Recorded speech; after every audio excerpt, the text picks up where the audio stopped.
हमने जो chapter cell the unit of life start किया था उसमें हम आज करेंगे माइटोकॉन्ड्रिया।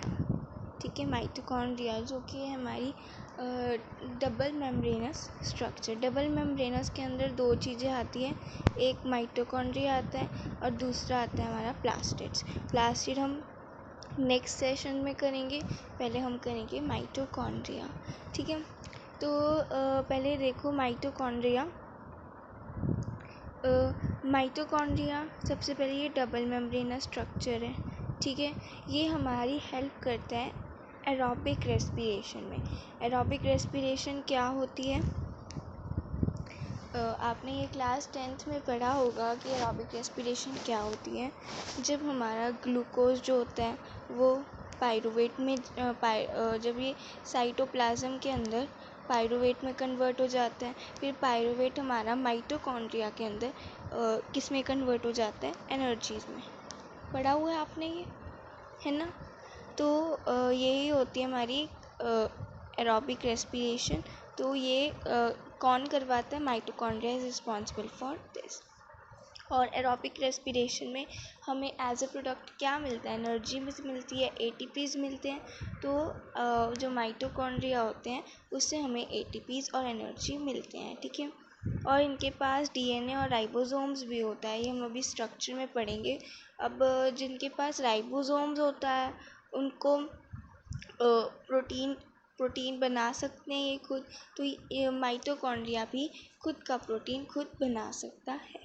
ठीक है, नाउ अब देखो जो माइटोकॉन्ड्रिया है वो एटीपी और एनर्जी प्रोड्यूस करेगा, तो इसीलिए हम इसे power house of the cell भी कहते हैं। Is it clear? इतनी बात समझ में आ गई। अब हम इसका माइटोकॉन्ड्रिया का स्ट्रक्चर देखेंगे। ठीक है,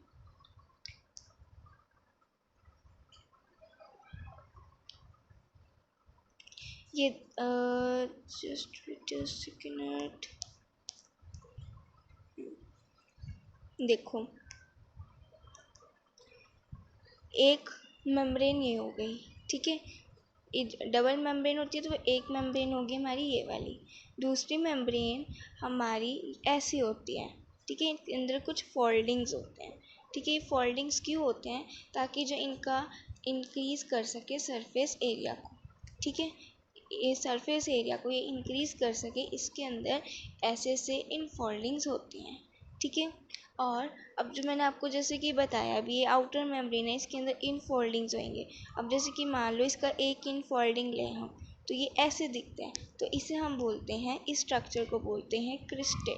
यानी कि जो इनर मेम्ब्रेन के अंदर बहुत सारे क्रिस्टे प्रेजेंट होते हैं। बहुत सारे क्या होते हैं? क्रिस्टे प्रेजेंट होते हैं। ठीक है, अब आ जाओ। अब जैसे कि देखो, ये आउटर मेम्ब्रेन, ये इनर मेम्ब्रेन होगी हमारे पास। ठीक है, अब जो इसका अंदर का सामान होगा उसे हम बोलते हैं मैट्रिक्स। ठीक है, अब मैट्रिक्स बोलते हैं। अब जो ये वाला सामान होगा, ये वाला एरिया होएगा, वो होगा peri mitochondrion space.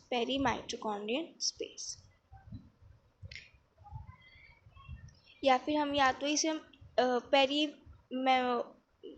Peri mitochondrion space भी कह सकते हैं, या फिर हम इसे इनर मेम्ब्रेनस स्पेस भी कह सकते हैं इसीलिए। ठीक है, और जैसे कि अब ये हमारा माइटोकॉन्ड्रिया, इसके अंदर इनफोल्डिंग्स है पूरा, इसके अंदर मैट्रिक्स भरा हुआ है। अब ये मैट्रिक्स है। अब देखो जो हमारी आउटर मेम्ब्रेन है वो अंदर के मैट्रिक्स को और बाहर की चीज़ों को सेपरेट कर देती है। ठीक है, जो बाहर की चीज़ें होती है इसे हम बोलते हैं एक्स्ट्रा ल्यूमिनल। ठीक है, इसे हम कहते हैं एक्स्ट्रा ल्यूमिनल। ठीक है, तो देखो जो माइटोकॉन्ड्रियन के अंदर मैट्रिक्स के अंदर क्या क्या चीज़ें प्रेजेंट होती है? दो चीज़ें प्रेजेंट होती है। फिर से देखो, मैट्रिक्स के अंदर दो चीज़ें प्रेजेंट होती है, एक होते हैं हमारे राइबोसोम्स। ठीक है, पहले नंबर पे, और दूसरे होते हैं हमारे डीएनए। ठीक है, ये दोनों चीज़ें हम आगे वाले सेक्शंस में भरेंगे, बट अभी के लिए इतना समझ लो, जो हमारे राइबोसोम्स होते हैं वो प्रोटीन बनाते हैं। और जो डीएनए होते हैं वो हमें मतलब कि जब ट्रांसफरेशन होता है तब ये हमारी हेल्पिंग के लिए काम आते हैं। ठीक है, राइबोसोम्स प्रोटीन बनाते हैं तो डीएनए सेल डिवीज़न के टाइम पे काम आते हैं। ठीक है, अब देखो ये इनके पास खुद के राइबोसोम्स के खुद का प्रोटीन बना सकते हैं ये। ठीक है, तो अब इसके स्ट्रक्चर को हम देखते हैं। ये देखो, ये आपको ब्लैक वाली आउटर मेम्ब्रेन दिख रही है और इंदर वाली इनफोल्डिंग्स दिख रही है जिन्हें हम कहते हैं इनर मेम्ब्रेन और क्रिस्टे। ठीक है, अब मैंने क्रिस्टे को जूम किया हुआ है, मैं आपके लिए भी जूम कर ही देती हूँ। ये देखिए ये चीज़ मैंने आपको शो करी है ना, क्रिस्टे है ना, क्रिस्टे। नाउ अब देखो ये है वो डीएनए है 70S का। 70S सॉरी डीएनए मैंने उल्टा लिख दिया है कैसे ना, सॉरी गाइस, सॉरी। देखो ये है हमारे पास डीएनए। ठीक है, और ये जो हमारे पास राइबोसोम्स आपको दिख रहे हैं, ये वाले देखो, ये वाले ये चीज़ें आपको दिख रही है, इन्हें बोलते हैं हम राइबोसोम्स। इन्हें हम क्या कहते हैं, राइबोसोम्स। ये होते हैं हमारे 70S के। 70S के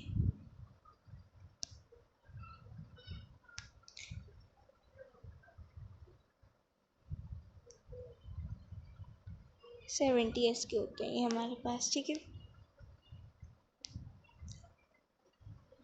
नाउ अब मैट्रिक्स के अंदर राइबोसोम्स और डीएनए प्रेजेंट होता है। ठीक है, फिर से देखो, आउटर मेम्ब्रेन, इनर मेम्ब्रेन जो आपको दिख रही है, और जो ये आपको एक चीज़ें इनफोल्डिंग्स दिखती है उन्हें हम कहते हैं क्रिस्टे, और जो इसके अंदर का पूरा सामान है उसे कहते हैं मैट्रिक्स। मैट्रिक्स के अंदर जो चीज़ें होती हैं, राइबोसोम्स और डीएनए। राइबोसोम्स हमारे 70S और ये प्रोटीन बनाते हैं। ठीक है, इतना समझ में आ गया। अब ये हम आगे जाके पढ़ेंगे कि ये प्रोटीन कैसे बनाते हैं। तो ये साइकिल फॉलो करते हैं, क्रेब्स साइकिल, जो कि हम प्लांट फिजियो में पढ़ेंगे। लेकिन आप अभी के लिए इतना समझ लो कि माइटोकॉन्ड्रिया के अंदर ये सब चीज़ें होती है। ठीक है, तो चलो अब हम इसके बारे में रीडिंग भी कर लेते हैं।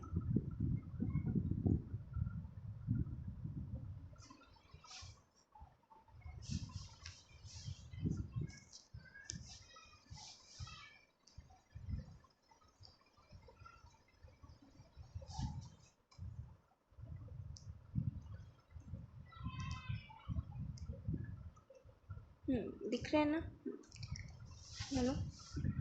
Mitochondrion, unless specially stained, are not visible under the microscope। यानी कि जब तक हम इन्हें इसके ऊपर स्टेनिंग ना कर दे तब तक ये हमें माइक्रोस्कोप के अंदर नहीं दिखता है।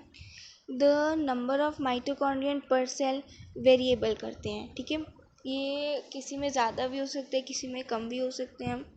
In terms of size and shape also इनकी वेरिएबिलिटी होती है। टिपिकली सॉसेज शेप होता है, सिलेंड्रिकल शेप होता है, डायमीटर दे रखे हैं हमें, लेंथ दे रखी है हमें। Each mitochondrion is a double membrane structure with outer membrane and inner membrane dividing it's lumen. जो देखो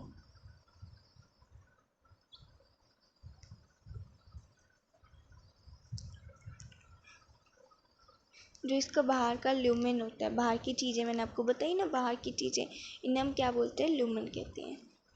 ठीक है, अब dividing its lumen extensively into two aqueous compartment, the outer compartment and the inner. जो अंदर है that is inner compartment. The inner compartment is filled with dense homogeneous substance called a matrix. यानी कि जो मैट्रिक्स है उसे हम you can say अंदर वाला ल्यूमेन कह सकते हैं। और जो आउटर वाला ल्यूमेन है, the outer membrane forms a continuous limiting boundary of the organelles. यानी कि जो आउटर मेम्ब्रेन है वो माइटोकॉन्ड्रिया को दूसरी ऑर्गेनेली से सेपरेट रखती है। The inner membrane forms a number of infoldings called the cristae. और ये क्यों टूवर्ड्स द मैट्रिक्स, और ये क्यों होती है, to increase the surface area. This is very important line, so please mark it down.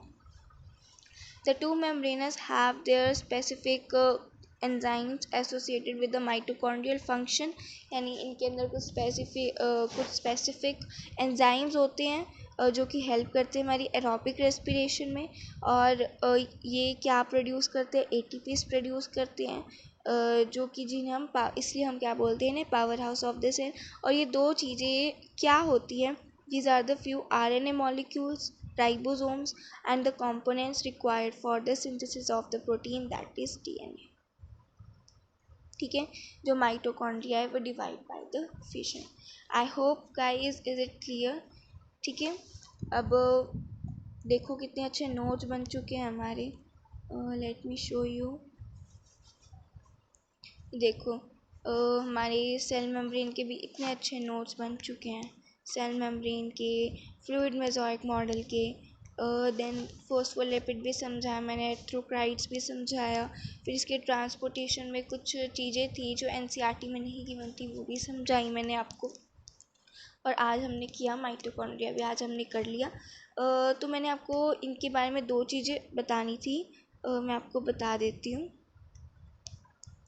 Just wait a second. ये देखो, हमने इस चैप्टर में डबल मेम्ब्रेन की दो चीज़ें करनी है। ठीक है, एक है हमारे पास माइटोकॉन्ड्रिया जो हमने आज कर लिया, एक होते हैं हमारे पास प्लास्टिड्स। ठीक है, जो कि हम नेक्स्ट सेशन में करेंगे। ठीक है, अब डबल मेम्ब्रेन में कुछ ऐसी खास चीज़ें होती हैं। कैसी खास चीज़ें होती हैं?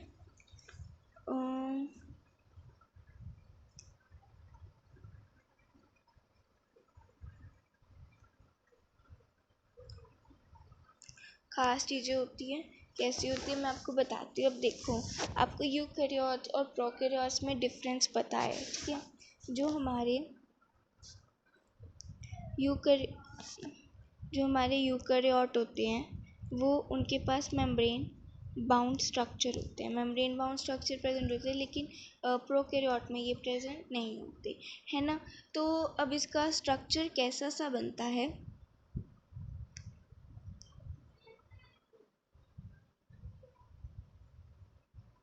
ये देखो, मान लो ये हमारे पास प्रोकैरियोट वाला है और ये हमारे पास यूकैरियोट वाला है। ठीक है, अब जो प्रोकैरियोट में हमें सिर्फ और सिर्फ क्या देखने को मिलेगा, एक तो इसके अंदर हमें साइटोप्लाज्म देखने को मिलेगा। ठीक है, एक इसके अंदर साइटोप्लाज्म, इसके अंदर भी साइटोप्लाज्म देखने को मिलेगा हमें। ठीक है, और इसके अंदर हमें दो चीज़ें देखने को मिलती है। पहला आता है डीएनए और दूसरा होते हैं हमारे पास छोटे छोटे राइबोसोम्स। ठीक है, और इसके अंदर तो हमें काफ़ी ज़्यादा मेम्ब्रेन बाउंड स्ट्रक्चर बहुत चीज़ें प्रेजेंट होती हैं। ठीक है, और मेम्ब्रेन बाउंड काफ़ी चीज़ें होगी, और हमारे पास इसके पास डीएनए भी होता है और छोटे छोटे राइबोसोम्स भी प्रेजेंट होते हैं। आई नो अभी आपको दिख नहीं रहे होंगे, बड़े कर देती हूँ मैं, अब दिख रहे हैं ना, दिख रहे होंगे। ठीक है, अब आपको क्या लगता है कि देखो, जैसे कि हमारा ये प्रोकैरियोट है, ये यूकैरियोट है, ये हमारे पास प्रोकैरियोट है, ये यूकैरियोट है, तो आपको नहीं लगता जैसे कि देखो यूकैरियोट में एक तो मेम्ब्रेन बाउंड स्ट्रक्चर है, दीज आर द सेपरेट, लेकिन इसके अंदर हमारे पास क्या है, न्यूक्लियस जो कैन से डीएनए है और छोटे छोटे राइबोसोम्स भी हैं क्योंकि प्रोटीन मैन्युफैक्चर करेंगे, है ना। अब प्रोकैरियोट में सिर्फ और सिर्फ राइबोसोम्स है और डीएनए है, डीएनए ऐसे ही पड़ा हुआ है ना। तो हम इस बात से ये कंक्लूड कर सकते हैं कि जो हमारे पास प्रोकैरियोट होते हैं उनके प्रोकैरियोट के एवोल्यूशन से, यानी कि जनरेशन बाय जनरेशन जो चेंजेस आते हैं उन्हीं की वजह से हमारे यूकैरियोटिक बनते हैं। एक चेंज ये हो गया। दूसरी चीज़ क्या हम कंक्लूड कर सकते हैं कि जो यूकैरियोट है उसने ऐसा लगता है कि प्रोकैरियोट को खा लिया, कि पहले यूकैरियोट में सिर्फ और सिर्फ मेम्ब्रेन बाउंड स्ट्रक्चर हुआ करते थे, लेकिन जैसे इसने प्रोकैरियोट को खाया, इसके अंदर राइबोसोम्स और डीएनए भी आ गए, है ना। तो ऐसा समथिंग लगता है। तो इस चीज़ों से हम सिर्फ दो चीज़ें कंक्लूड कर सकते हैं। पहली चीज़ एवोल्यूशन हुआ है, ठीक है, दूसरी चीज़ जो है हमारे पास कि यूकैरियोट ने इनगल्फ कर लिया है प्रोकैरियोट। ठीक है, अब देखो आप इसके अंदर कुछ इमेजिन करो, ये माइटोकॉन्ड्रिया है। माइटोकॉन्ड्रिया एक तरीके का हम प्रोकैरियोट कह सकते हैं, क्योंकि देखो इसके अंदर डीएनए भी है, छोटे छोटे राइबोसोम्स भी, ऊपर से डबल मेम्ब्रेन भी है, प्रोटीन भी खुद बनेगा और सरफेस इंक्रीज करने के लिए क्रिस्टे भी हैं, और ये अपना काम खुद कर सकता है, एटीपी प्रोड्यूस कर सकता है, एनर्जी प्रोड्यूस कर सकता है, इवन इसे हम power house of the cell भी कहते हैं। तो क्या हम ये कह सकते हैं कि एक जो माइटोकॉन्ड्रिया है वो हमारा प्रोकैरियोट की तरह काम कर सकता है? किस केस में? इस केस में कि जो हमारे यूकैरियोट ने प्रोकैरियोट को खा लिया, यानी कि हमारे पास एक बड़ा सा सेल हुआ करता था, हमारे पास एक बड़ा सा, रुक जाओ मैं ना, जस्ट अ सेकेंड।